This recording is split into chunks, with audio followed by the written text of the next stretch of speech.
ìgbà náà wà ńkọ́ ẹ bá ń yọ̀ ọ́ gbogbo àrò ọ̀jẹ̀ bá ń dúpẹ́ o mo ti fẹ́ di gírámà o ayọ̀ ọmọ mi ti lóyún o ẹ wo ojú tọ̀tà gbogbo àwọn tọrọ kọ́ ọmọ mi ò ní lóyún tani kò ní bímọ ẹ wo ewúrẹ́ yín báyìí ó kàn fẹsẹ̀. Hello guys, welcome to my YouTube channel. My name is Aisha Olushiotushuku, and on this channel I talk about faith, lifestyle and gospel review.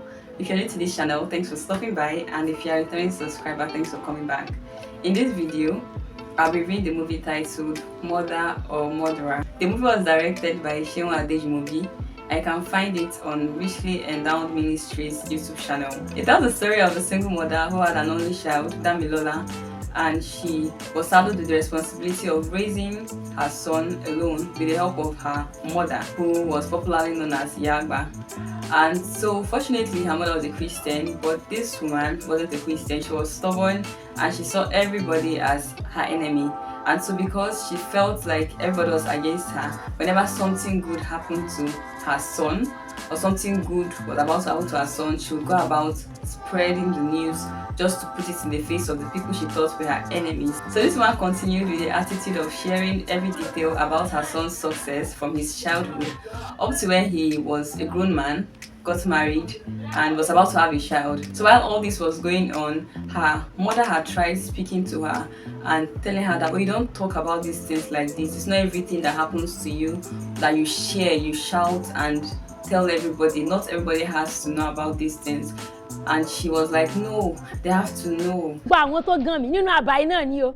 Tani yẹn pẹpẹsẹ o, ọlọ́mọ kan ni o, kò bí jọ ọmọ kan lọ o, ẹ wá yí ọlọ́mọ kan o, gbogbo wọn lọ́lọ́run ti bá ń dojú sí.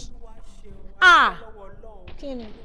Ṣé rí nínú àbáyé ọ̀tá gbógun èṣù halẹ̀ lórí ọmọ yìí náà ni gbogbo wọn pátápátá báyìí lọ́lọ́run bá tó fẹnu wọn gbolẹ̀ báyìí tó fi gbolẹ̀ báyìí bẹ́ẹ̀ ni lórí ayé ọmọ mi Olúwa Dámilọ́lá iná. Even though Yagba, who was Damilola's grandmother, was a Christian, and she was praying for her daughter, praying for Damilola, and she had tried speaking to her daughter concerning surrendering her life to Christ, but her daughter would always talk like she had the strength of her own, until something really terrible happened that shook Damilola's mother. There are a lot of interesting moments and lessons to learn from this movie, but my favorite take home was captured in the scene where Damilola's grandmother was in her room sleeping, and she had a vision and she got up immediately and knelt down to pray for Damilola. And at that same point, Damilola was coming to the village. He was traveling down to the village from Lagos, and he was on the highway, he was on call,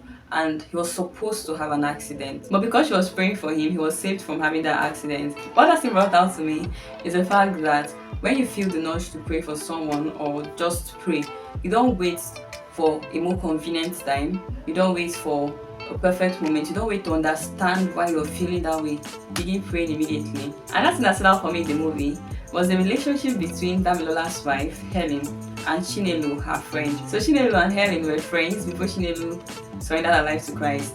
And afterwards, Chinelu started preaching Christ to Helen, her friend. But then one day, Helen had a dream, and in that dream, she was attacked by a monster. And Chinelu was the person who came out to fight the monster and command the monster out of their presence. And when Helen woke up from that dream, Chinelu's call was coming in, and Chinelu asked her some questions and asked if she could pray with her. And I kept thinking and wondering, okay, what kind of relationship did they have that Chinelu could get that something is going on in Helen's life?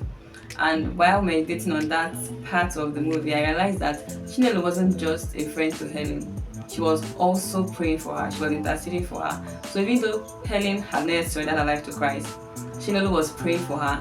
And because she was praying for her, she was able to get what was going on in Helen's life. Chinelu, definitely. That means it's not destroying. I was after my babies in my dream.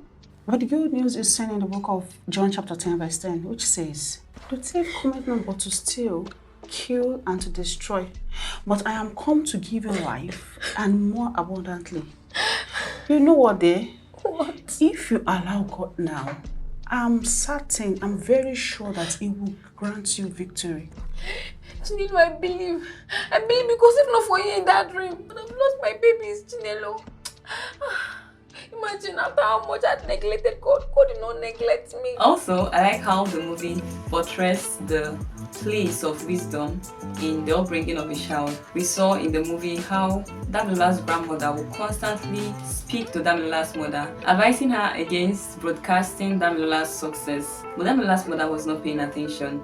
And one thing her mother would always ask her is, you don't pray, you don't fast, what are you holding on to? But the woman was just proud and stubborn. So she wasn't paying attention to anybody. She wasn't listening to the warnings from her mother. But because her mother was alive and her mother was a praying woman, her mother kept praying for her. And it was sort of a covering for Damilola too. But after Damilola's grandmother died, it was like his covering was taken away and he was exposed to attacks from the enemy. And the enemy did attack and the enemy gained entrance because there was no one at the gate watching. Okay guys, thanks for watching this video. If you haven't subscribed to my channel yet, please do so. Also, like this video and share it.